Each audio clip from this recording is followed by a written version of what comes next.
and a good morning and a good afternoon and a very good evening to you, the good and wonderful people of the tube.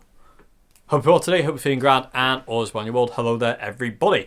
Welcome to NQ Thursday, everybody. Let's get to question 1, shall we? So, question 1 kind of follows on from question 2 from yesterday. Kind of.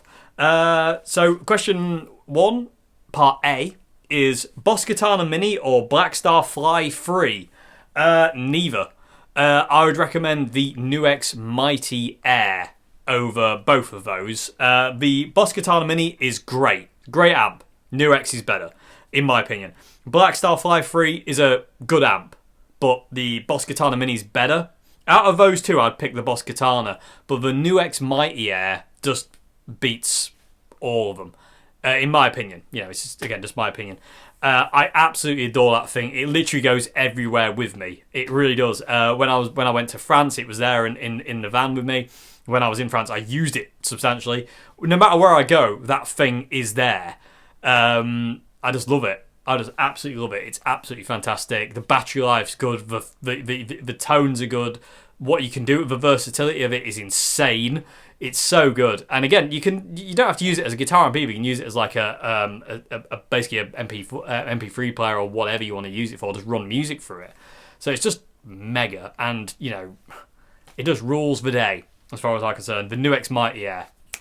If you haven't checked it out, please do. I do have a video on it somewhere, but it's absolutely amazing. I cannot speak highly enough of that amp. I love it to bits. But between the Boss Katana Mini or Blackstar Fly, I would pick the Boss Katana. But if in a perfect world, I would pick neither and go for the Nuex. So you also asked, have you ever played on a Vox Pathfinder 10? Yes. I really like the clean sound, but the overdrive tone did not appeal to me at all. The clean kind of sound of the Pathfinder was really, really nice. I liked that, but I didn't like the overdrive, and I didn't particularly like the amp, if I'm being perfectly honest.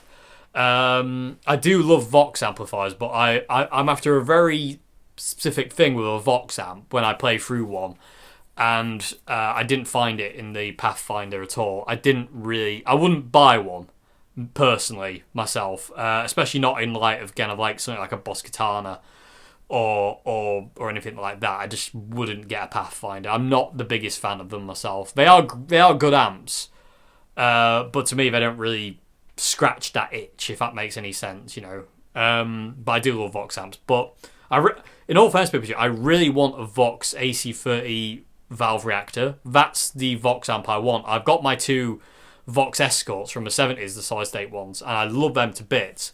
But my most favourite Vox amp I've ever played through was the valve reactor AC30. It just was so good. I really enjoyed that amp so much. It was so good, and I would love one of those. And the fact it looks like a the proper AC30, it doesn't like the Valvetronics ones where they got the metal grill and stuff like that, which I don't like the look of. It looked like it had the classic AC30 look. Made me so happy. I love the AC30 look. It's so classic, and I love that. So if I'm gonna get another Vox amp, it'd be that one. But I didn't really get on with the Pathfinder 10. I tried it in a local guitar shop in Grimsby, Gallagher's, and I just didn't like it. It didn't work for me. It was good. It was all right. But there are, in my opinion, there is better amps out there personally. But again, just my 5 pence. Because I know a lot of people do like the Vox Pathfinder, and I have seen quite a few videos on them of people making them sound really, really nice. But for me, again, for that, it's like some of the Blackstar amps I was talking about yesterday. They just don't connect on that level that certain amps do. So I'm not. It doesn't really, float my boat if that makes any sense whatsoever. So I hope that's a question. People with a tube, actually. People with a tube. If you have a Vox Pathfinder 10 or have you played one, what did you think to it? Let us know in the comment section below. I'd be very curious to hear your thoughts on this, actually, because I find the Pathfinders are very divided. It's a weird thing. Let us know what you think. Comment section below.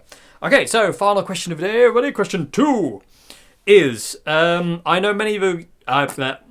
Start again, Dave, and this time actually you learn to open your mouth.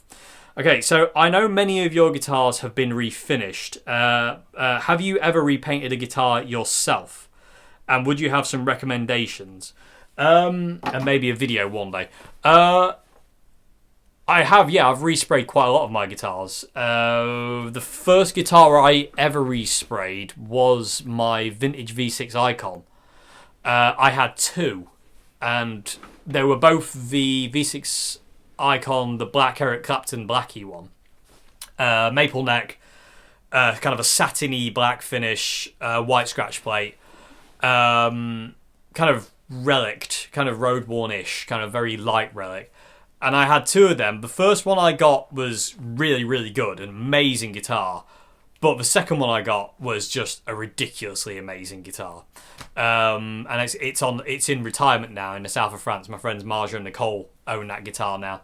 And it's very happy down there as well, so I'm happy about that. But that was the first guitar I refinished because I didn't want another black one, and Vintage didn't do a off-white Strat with a maple neck. All their white Strats with rosewood neck, and I didn't want that. I wanted a maple neck one, so I resprayed it. I went and got just a kind of spray can of like cream spray paint from B&Q and just sprayed it. That guitar went on to get an absolute beating. And then I resprayed it again because I didn't like the way it looked after I had basically... Well, half a finish had gone on the top horn, and because I'd scraped it around and done all sorts of stuff with it, and it was all chipped and broken. And eventually I stripped all that off and then stripped all the black off, and then basically took it back down to the clear coat and then resprayed it white again. And then I reliced it again. But that time I did the relic. The stage didn't do the relic on the second time, although there were bits that did happen. But the first time I resprayed it, it got absolutely pummeled. And looking back now, I kind of wish I'd left it the way it was because it did look really cool. But yeah, such is life. You learn from your mistakes, hopefully. But yeah, it's not really hard to refinish a guitar, to be honest with you. It's really not. It's just whether you kind of like can. If you really want to do it. Because I've just used rattle can spray cans to refinish my guitars. Because I've done that vintage, I've done another vintage V6, which is a guitar that I'll never really... That guitar means loads to me. My friend Bob gave me the guitar.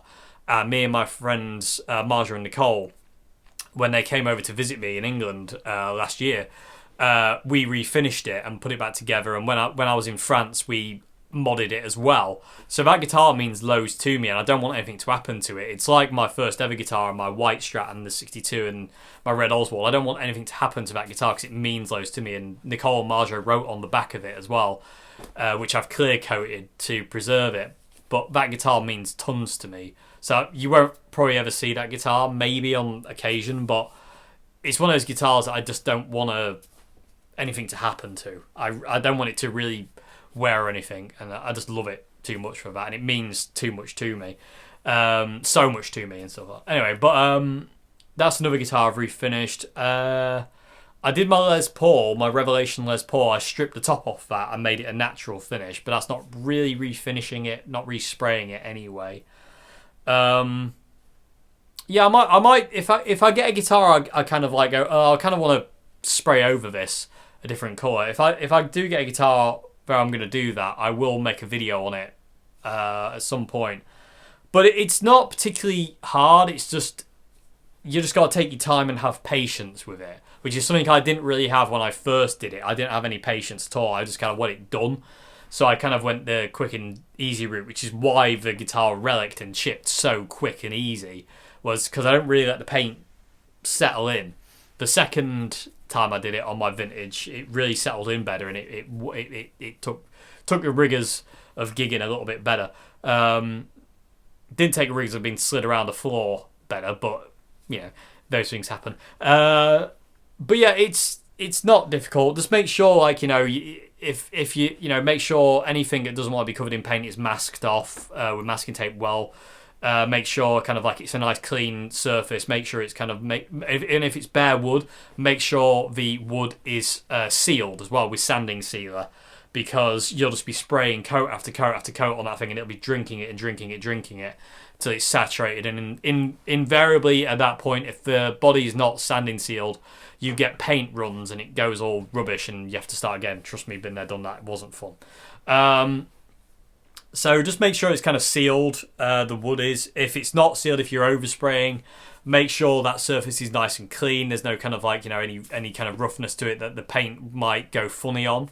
Because spray paint can be a bit of a funny thing, and lacquer can be a bit of a funny thing. So you've got to be aware of where you're spraying and what you're spraying on, if that makes sense, surface-wise. And just basically always wear a mask as well, and goggles as well. You don't want paint or lacquer in your eye. You definitely don't want to be breathing it in either. If you can do it outside, that's the best thing. But if you're doing it outside, still wear a respirator and goggles. Otherwise you'll be seeing pink elephants, and probably slightly blind as well. It's never nice. So just make sure that you're protected and you're not gonna hurt anything or yourself in the process. And just take your time more than anything. Don't rush it. There's no point rushing into refinishing your guitar. If you're gonna do it and you really are set on doing it, really take your time with it and don't rush it. There is no point rushing it whatsoever. If I do get a guitar that I want to refinish in the future, I will do a video on it if I remember, because I'm a bit stupid, I forget. But I don't know what that'll be, if that makes any sense. But yeah, if I do, I'll get a vid done on it. But I hope that's a question. People of the Tube, if you have any advice as well on people refinishing their own guitars, write in the comment section below. Let us know your thoughts on it as well. Because I do know you mentioned in your email to me that it's quite expensive to get somebody to do it professionally, and it is. And if you can do it yourself, it's a better job. It's more cost effective, and also if you want to do another one of your guitars, it gives you the confidence to then do that one as well. So that's always really cool. And I really am an advocate for doing things yourself and learning things yourself. Like fret leveling, working on your guitars, electric, stuff like that. Even refretting and stuff like that. I really want to learn how to refret my own guitars. I'm a bit terrified of it, but I really want to be able to refret my own guitars and make a good job of it. It doesn't have to be perfect, just as long as it works. And I might try that at some point soon, but I need a guitar to do that on first, because I'm far too terrified to do it any of my guitars at this point in time. But I'm a big advocate for doing things yourself. Learning to kind of intonation, action. Setting things up the way you want it. Cutting nuts and making just setup work on guitars in general. I think it's really important to learn to do that yourself as much as you can, without having to rely on other people. If that makes any sense. Anyway, there you go, people. I hope I've answered your questions okay today, as usual. Guess who's there? Anyway, I hope this question's okay. I hope it's been informative. I hope there's something that you can take away. If you like the channel, like what I do here, please consider becoming a patron at Patreon. Got it right. 2 days on the trot. Well done, Dave. Well done. A link to my Patreon is in the description box below. If you want to submit a question for A&Q Wednesday, there's an email link in the description box below as well. Email me there and I will get to your question. Unless I've already answered it, in which case I probably won't answer it again unless it's a certain something, if that makes any sense. There's certain things I will return to that are kind of important, stuff like mental health things or any other things. But invariably, if it's kind of like certain questions about, I can't think of an example now because my brain's stupid. But if it's certain questions, I won't answer again because I've already answered it. So if you kind of look back in the history of the A&Qs, and I know there's a lot of them, they're probably in there somewhere. Anyway, I hope you enjoyed this video, everybody. I'll see you again tomorrow for another vid. I don't really know what it is at this point in time. It might involve this guitar down here, but it might involve a guitar there. I just don't know which one yet. I'm confused. It'd definitely be a guitar, but I just don't know which one. And you can see this one, but you can't see that one. I don't know which one to do.